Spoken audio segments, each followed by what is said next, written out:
The Battle of Turtucaia in Bulgaria was the opening battle of the First Central Powers offensive during the Romanian campaign of World War I. The battle lasted for 5 days and ended with the capture of the fortress of Turtucaia and the surrender of its Romanian defenders. Background: by August 1916, the Central Powers found themselves in an increasingly difficult military situation. In the west, the German offensive at Verdun had turned into a costly battle of attrition. In the east, the Brusilov offensive was crippling the Austro-Hungarian army. And in the south, the Italian army was increasing the pressure on the Austro-Hungarians. While General Sarail's Allied expeditionary force in northern Greece seemed poised for a major offensive against the Bulgarian army, the Romanian government asserted that the moment was right for it to fulfill the country's national ambitions by aligning itself with the Entente. Ing declared war on the Austro-Hungarian Empire on 27 August 1916. 3 Romanian armies invaded Transylvania through the Carpathians, pushing back the much smaller Austro-Hungarian First Army.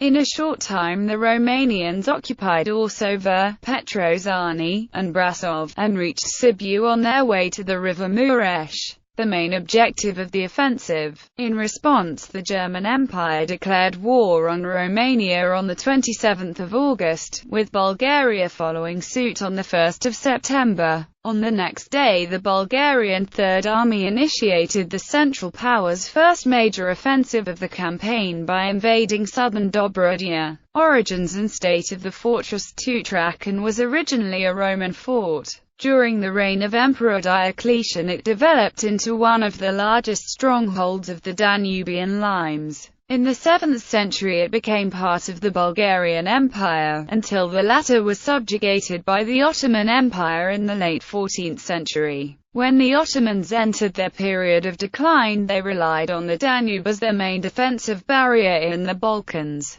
The enormous width of the river, however, proved insufficient to defend against the armies of the Russian Empire, which crossed it several times in its lower stretch during the numerous Russo-Ottoman wars. To counter this constant threat, the Ottoman military created the fortified quadrilateral Ruse Silistra-Varna-Schumann, hoping to prevent any invaders from crossing the Balkan mountains and threatening Constantinople. Turtucaia was situated on the northern side of the quadrilateral, on a stretch where the Danube was narrow, across from the mouth of the navigable Argeș River. This made it an excellent spot for a crossing and prompted the Ottomans to fortify it with a large garrison. With the liberation of Bulgaria after the Russo-Turkish War, Turtucaia became an integral part of the country. But Bulgarian national ambitions were directed in general towards Macedonia and Thrace, and the defense of the Danube was largely neglected. As a result of the Second Balkan War, Turtucaia and the entire southern Dobrudea region were ceded to Romania in 1913. The Romanian General Staff immediately took measures to strengthen the defences of the town, designing it to serve as a bridgehead in the event of war with Bulgaria. Intensive construction work lasted for more than 2 years under the guidance of Belgian military engineers. The surrounding terrain was favorable for a bridgehead, as the heights overlooking the town formed a plateau 7 to 10 kilometers wide, rose as high as 113 meters over the Danube, and were surrounded by numerous wide ravines. The basic defense consisted of 3 concentric lines of trenches anchored on the river. The most forward of these were small outposts designed for surveillance. To the west, around the village of Staro Selo, the outer fortifications were of a more extensive character. The main defensive line was constructed on the very edge of the plateau in order to keep enemy artillery away from any bridge that could be built to Turtucaia. The line stretched for almost 30 kilometers and had as its heart 15 centers of resistance. Forts numbered from 1 to 15 and bearing the names of local settlements: Turtucaia, Staro Selo, Dada, Sarzanla, etc. Each of these incorporated 2 shelters for 50 to 70 soldiers, with roofs supported by iron rails or wooden boards, on top of which a 2-meter layer of earth was laid. Their profile was low, rising only about 60 centimeters, thus ensuring reasonable protection against field artillery shells. Spaced from 1.2 to 2.2 kilometers apart, the individual forts were linked by shallow trenches and machine gun nests, which were in turn connected via communication trenches to the rear of the main defensive line. The intervening spaces were further covered by rifle and machine gun positions in the flanks of the forts.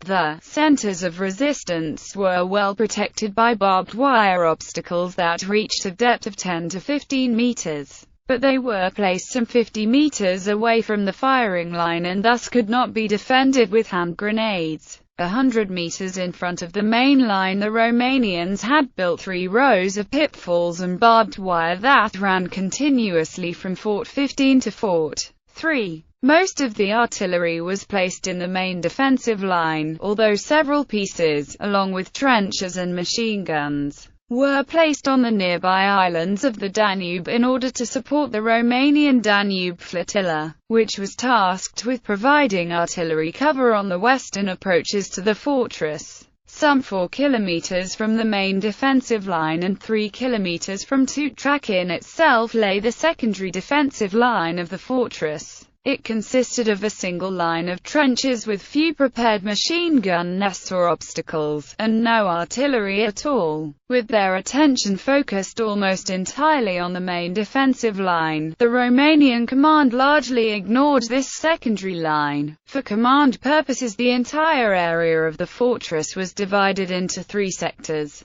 I, 2 and 3, also named after local villages, Staro Selo, Dada, and Antimovo. Each of them had its own commander. The garrison, the defense of the Danube and Dobruja frontiers, was entrusted to the Romanian Third Army, under the command of General Mihail Aslan, who had his headquarters in Bucharest. The fortress of Turtucaia was commanded by the head of the Romanian 17th Infantry Division, General Constantin Teodorescu, who by the beginning of the conflict had the following forces at his disposal: 17th Infantry Division, 18th Infantry Brigade, 36th Infantry Regiment, 76th Reserve Regiment, 39th Infantry Brigade, 40th Infantry Regiment, 79th Reserve Regiment, 1 company of Border Guards, 1 cavalry squadron, 4 militia battalions, 1 pioneer company. Romanian battle strength stood at 19 battalions, with over 20,000 men and 66 machine guns. Only 3 of the battalions were of the standing army, with the rest drawn from the reserve. A valuable asset for the garrison was the assistance of the Romanian Danube flotilla. General Teodorescu could rely on a large artillery park, consisting by the end of August of over 157 guns ranging in caliber from 7.5 to 21 centimeters. However, most of these were fixed guns that lacked modern, quick-firing capability. The trench artillery consisted of numerous small-caliber turret guns, while the mobile horse-drawn artillery had 23 guns, only 8 of them quick-firing. In the western sector, the troops benefited from the guns of the Danube flotilla. Almost all of the artillery was deployed in the main defensive line, but the fixed artillery in particular was positioned in a way that made it difficult for all the guns to concentrate their fire on a single spot. The cannon were distributed in equal quantities among the sectors, leaving no reserve at all. Compounding these difficulties was the fact that the guns, in most cases, were firing from platforms, which meant that their position could not be shifted. The garrison of Turtucaia was connected to Oltenița, which lay across the Danube, by a submerged telephone cable, and to Third Army headquarters in Bucharest by a wireless telegraph station. However, it remained relatively isolated from the nearest Romanian units in Dobruja. The 9th Division was almost 60 kilometers to the east in Silistra, while the 19th Division and 5th Cavalry Brigade were 100 kilometers to the southeast, around Dobruja. The Romanian 16th, 20th, 18th Infantry and 1st Cavalry Divisions were all on the left bank of the Danube and could be used to reinforce the fortress if needed. In general, despite some of the defence's defects, the Romanian command was convinced of the strength of the fortress, and confident in its ability to hold out against major enemy attacks. It was often referred to as the Second Verdun, or the Verdun of the East. This comparison was not entirely without justification. Most of the major European fortresses had forts of the same type as the 15 around Turtucaia, e.g., Liege had 12, Przemysl had 15 and Verdun itself had 23. The attackers to protect their Danube frontier, the Bulgarians had activated their Third Army as early as September 1915, giving its commander, Lieutenant General Stefan Toshev, almost a year to train and equip his troops. When Romanian intentions became clear in the middle of 1916, strengthening Third Army became a priority for the Bulgarian High Command. At the end of August, the army was subordinated to Army Group Mackensen, under the overall command of Field Marshal August von Mackensen, who had transferred his headquarters from the Macedonian front for the specific purpose of coordinating the offensive against Romania. By the 1st of September, the Third Army had concentrated 62 infantry battalions, 55 artillery batteries and 23 cavalry squadrons on the Dobruja frontier. For operations against the Turtucaia fortress, General Toshev planned to use the left wing of his army, composed of the following: 4th Preslav Infantry Division, 1st Infantry Brigade, 7th Preslav Infantry Regiment, 31st Varna Infantry Regiment, 3rd Infantry Brigade, 19th Schumann Infantry Regiment, 48th Infantry Regiment, 47th Infantry Regiment, 4th Artillery Brigade, 15th Artillery Regiment, 5th Artillery Regiment, 2nd Heavy Artillery Regiment, 3rd Howitzer Regiment, 4th Pioneer Battalion, 1/1 of a Stone Infantry Brigade, 1st Sofia Infantry Regiment, 6th Turnovo Infantry Regiment, 4th Artillery Regiment, 1st Howitzer Regiment, 1st Pioneer Battalion, German-Bulgarian Detachment 121st of a Stone German Infantry Battalion, the 5th of March Regiment, 5th Opolcheny Regiment, 6th Ulam Regiment, 105th German Heavy Howitzer Battery, 1/201st of a Stone German Field Battery, 2 Nock quick-firing 8.7 cm batteries. The battle strength of these forces consisted of 31 infantry and reserve battalions, 29 batteries and 7 squadrons, or a total of around 55,000 men, with 132 artillery pieces and 53 machine guns. This ensured the initial numerical superiority of the attackers both in men and firepower, but most of the Bulgarian units, with the notable exception of the 1st Brigade of the 1st Sofia Infantry Division, did not have direct combat experience, as they did not take part in the Serbian campaign. They had, however, profited from recent improvements in the Bulgarian army, including the addition of more machine gun companies and a heavy artillery, as well as improved communications and logistical support. The Bulgarian and German artillery consisted of modern quick-firing howitzer, field or long guns that varied in caliber from 7.5 to 15 centimeters. Unlike the Romanians, however, the Bulgarians and Germans could not rely on supporting fire from their allied Danube monitors because the Austro-Hungarian Danube flotilla had been bottled up in the Persina Channel by passive and active Romanian measures.